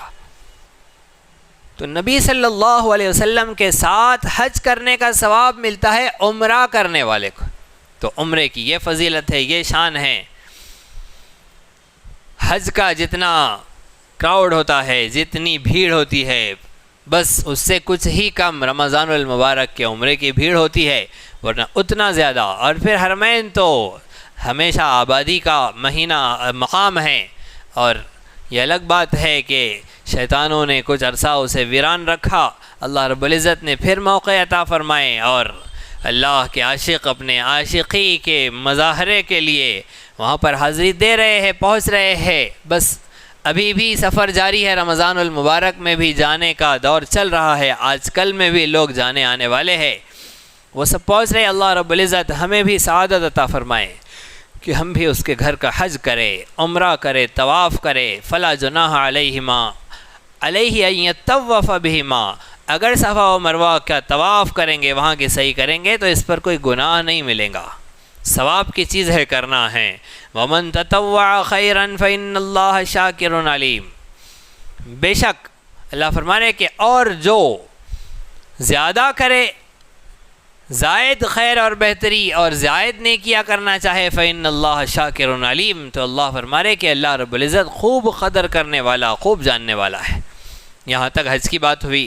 آگے فرمایا بنی اسرائیل کے بارے میں، ان الذین یکتمون ما انزلنا من البینات والہدی، بے شک جو لوگ یکتمون چھپاتے ہیں، ما انزلنا جو ہم نے نازل کیا، من البینات ہماری نشانیاں اور آیتیں، والہدی اور ہدایت، ہدایت کو، اللہ کی آیت و نشانیوں کو جو چھپاتے ہیں، من بعد ما بیناہ، اس کے بعد کہ ہم نے اسے کھول کر واضح طور پر بیان کر دیا. اللہ ایسے لوگوں کے بارے میں ارشاد فرما رہے ہیں، کتاب میں ہمارے کھول کھول کر بیان کر دینے کے بعد جو حق کو چھپائے گا، اولئک یلعنہم اللہ، ان پر اللہ کی لعنت، ویلعنہم اللاعنون، اور لعنت کرنے والوں کی لعنت. کتمان حق، حق کو چھپانے والے، جن کے پاس حق آ گیا، پہنچ گیا، اب اس کے چھپانے والے، اللہ کی ان پر لعنت، اس کے لعنت کرنے والوں، فرشتوں، رسولوں، مومنوں کی لعنت. کتمان کسے کہتے ہیں؟ چھپانا کسے کہتے ہیں؟ کوئی شخص ہمارے پاس آیا کوئی بات پوچھنے کے لیے، ہم وہ جانتے تھے، ہم نے وہ بات، وہ حق اس سے چھپایا، یہ ہم نے کتمان کیا. اور دوسری شکل ہے کتمان کی، جس تک پہنچانا ضروری تھا، جس تک پہنچانا ضروری تھا اس تک نہیں پہنچایا، یہ بھی کتمان ہے، یہ بھی چھپانا ہے. اور یہ کتمان میں صرف مولوی داخل نہیں ہے، جس کے پاس ایک بات بھی حق کی پتہ ہے لیکن پوری معلوم ہے، اسے حق پوری طرح اسے معلوم ہے اور وہ اسے سمجھا سکتا ہے، سامنے والے کو بتا سکتا ہے، تو اس کی ذمہ داری ہے کہ وہ پہنچائے. ہاں اگر ڈر ہے کہ میں جانتا ہوں لیکن دلائل کے ساتھ پوری طرح سے نہیں جانتا، یا پھر مجھے سمجھ میں آ گیا ہے میں سمجھا نہیں پاؤں گا، پھر حق کا ایک مدعا اور ایک بات ادھوری ترجمانی والی ہو جائیں گی، ادھوری نمائندگی ہو جائیں گی، میں صحیح طریقے سے پہنچا نہیں پاؤں گا. اگر یہ اندیشہ ہے اور نہیں بول رہا ہے تو ٹھیک ہے، اس پر گناہ نہیں ہے. لیکن جو پہنچا سکتا ہے اور اس مجلس میں بات سنا سکتا ہے، اس کی ذمہ داری ہے کہ وہاں پر حق سنائے اور پہنچائے. اگر نہیں پہنچائیں گے تو اللہ کی لعنت کے مستحق ہوں گے. یہودیوں نے حق کو چھپایا، وہ اللہ کی لعنت کے مستحق ہوئے. وہ قانون صرف یہودیوں کے لیے، اہل کتاب کے لیے نہیں تھا، امت محمدیہ کے لیے بھی یہ قانون ہے کہ جو حق کو چھپائیں گے، اللہ کے دین کو، اس کی امانت کو، اس کی ادائیگی کے ساتھ میں اگر نہیں پیش کریں گے دیانت داری کے ساتھ، اللہ رب العزت کی ان پر لعنت ہوگی. لہذا دین چھپانے کے لیے نہیں ہے، دین انسانیت تک پہنچانے کے لیے ہے. اولئک الذین اولئک یلعنہم اللہ ویلعنہم اللاعنون. ہاں بچنے کا ایک راستہ ہے، اگر بچنا ہے اللہ کی لعنت سے، فرشتوں کی، مومنوں کی لعنت سے، الا الذین تابوا، وہ بچ جائیں گے اللہ کی لعنت سے جنہوں نے توبہ کی. اور توبہ کا مطلب کیا ہے؟ توبہ کا مطلب ہوتا ہے کہ انسان سب سے پہلے اپنی غلطی پر نادم ہو، شرمندہ ہو. توبہ کا مطلب ہے التوبۃ والندم. نبی صلی اللہ علیہ وسلم نے فرمایا توبہ ندامت اور شرمندگی کا نام ہے. توبہ کی شرائط ہے، 3 شرطیں توبہ کی، حقوق اللہ میں اور حقوق العباد میں چوتھی شرط بھی آ جاتی ہے. سب سے پہلی شرط انسان اپنی غلطی پر نادم ہو. دوسری شرط جس غلطی میں مبتلا ہے اس غلطی کو چھوڑ دے، جس گناہ میں ہے اس گناہ کو چھوڑ دے. اور تیسری شرط ہے کہ آئندہ کبھی اس گناہ کے نہ کرنے کا عزم و ارادہ کرے. یہ حقوق اللہ سے متعلق 3 شرطیں ہیں. اور چوتھی شرط حقوق العباد کی ہے، وہ یہ کہ جس کا حق مارا ہے اپنے آپ پر اسے قدرت دے دے. یہ چوتھی شرط ہے، اپنے آپ پر اسے قدرت دے دے. یہ نہیں کہ اس کو بھی بول رہے معاف کر دو، اس سے کام نہیں چلے گا. معاف کر دو کہنے سے اسے قدرت دینی ہوں گی، بدلہ لے لو. اگر بدلہ نہیں لینا ہے تو پھر معاف کر دو، موقع دے دو. مجھے اصلاح کا موقع دے دو، جو میں نے حقوق تلف کیے ہیں ان حقوق کی ادائیگی کا موقع دے دو، یا پھر مجھے سزا دے دو یا پھر معاف کر دو، اپنے آپ پر اسے قدرت دے دینا، یہ چوتھی شرط۔ یہ توبہ ہے، الا الذین تابوا، گناہ کیا ہے، حق کو چھپایا ہے، شرمندہ ہو، اب اس گناہ سے باہر نکل جائے اور اللہ رب العزت سے عزم اور نیت کرے کہ اللہ اب آئندہ کبھی حق نہیں چھپاؤں گا۔ دوسری چیز وَأَصْلَحُوا، اپنی اصلاح کر لے۔ تیسری چیز وَبَيَّنُوا، جو چھپایا ہے اسے بیان کر دے اور آئندہ کبھی بھی نہ چھپائے، آئندہ بیان کرنے کا عزم و ارادہ رکھے۔ فَأُولَٰئِكَ أَتُوبُ عَلَيْهِمْ، اللہ فرما رہے کہ میں ایسے لوگوں پر متوجہ ہوتا ہوں، وَأَنَا التَّوَّابُ الرَّحِيمُ، اور میں خوب توبہ قبول کرنے والا، خوب رحم کرنے والا ہوں۔ ان الذین کفروا، بے شک جنہوں نے کفر کیا، وماتوا وہم کفار، اور اس حال میں ان کی موت ہوئی کہ وہ کافر تھے، اولئک علیہم لعنۃ اللہ والملائکۃ والناس اجمعین، ایسے لوگوں پر اللہ کی لعنت، فرشتوں کی لعنت اور ساری دنیا جہاں کی لعنت۔ کفر کی حالت میں مرنے والے اللہ ان کے بارے میں کہہ رہے ہیں خالدین فیہا، یہ جہنم میں ہمیشہ ہمیش رہیں گے، لا یخفف عنہم العذاب، ان سے عذاب ہلکا نہیں کیا جائے گا، ولا ہم ینظرون، انہیں کوئی مہلت نہیں دی جائیں گی، فیصلہ ہوا ادھر جہنم کا ایسے ڈالا جائے گا، کسی لمحے تاخیر اور مہلت نہیں دی جائیں گی۔ وَإِلَٰهُكُمْ إِلَٰهٌ وَاحِدٌ، اللہ فرما رہے ہیں کہ تمہارا الہ ایک الہ ہے، تمہارا معبود، تمہارا حاکم صرف ایک حاکم ہے، لا الہ الا ہو، اس کے علاوہ کوئی حاکم بننے کے لائق نہیں۔ هو الرحمن، وہ کون ہے؟ رحمان ہے، الرحیم وہ رحیم ہے، بے حد مہربان، نہایت رحم کرنے والا ہے۔ اس مہربان رب نے جو تمہارے لیے فیصلے دیے ہیں وہ انتہائی رحمتوں والے ہیں، وہ انتہائی عنایت اور کرم والے ہیں، لہذا اس ذات عالی کو اپنا حاکم مانا جائے، اسی کے حکم، اسی کے فیصلوں کو تسلیم کیا جائے، اسی کے آگے سر جھکایا جائے، اس کے اس پیغام اور تعلیم کی طرف دوڑا جائے اور اس پر عمل کیا جائے، لما یحییکم، جس میں تمہارے لیے زندگی کا سامان ہے۔ اللہ رب العزت ہم سب کو صحیح سمجھ عطا فرمائے، صحیح فہم عطا فرمائے، اس الہ واحد کو حاکم اعلیٰ و مطلق ماننے کی ہم سب کو توفیق عطا فرمائے، اس کی تعلیمات پر عمل پیرا ہو کر دنیا اور آخرت کی صلاح و فلاح حاصل کرنے کی، اور اس کے احکامات و تعلیمات کو ساری دنیا تک پہنچانے کی، حق سب کو سنانے کی توفیق عطا فرمائیں، اور حق کے کتمان سے، حق کے چھپانے سے اللہ رب العزت ہم سب کی حفاظت فرمائیں۔ اسی طرح دینی، علمی، اصلاحی اور تاریخی دروس و بیانات سے استفادے کے لیے آپ کے اس چینل کو لائک، شیئر اور سبسکرائب کریں۔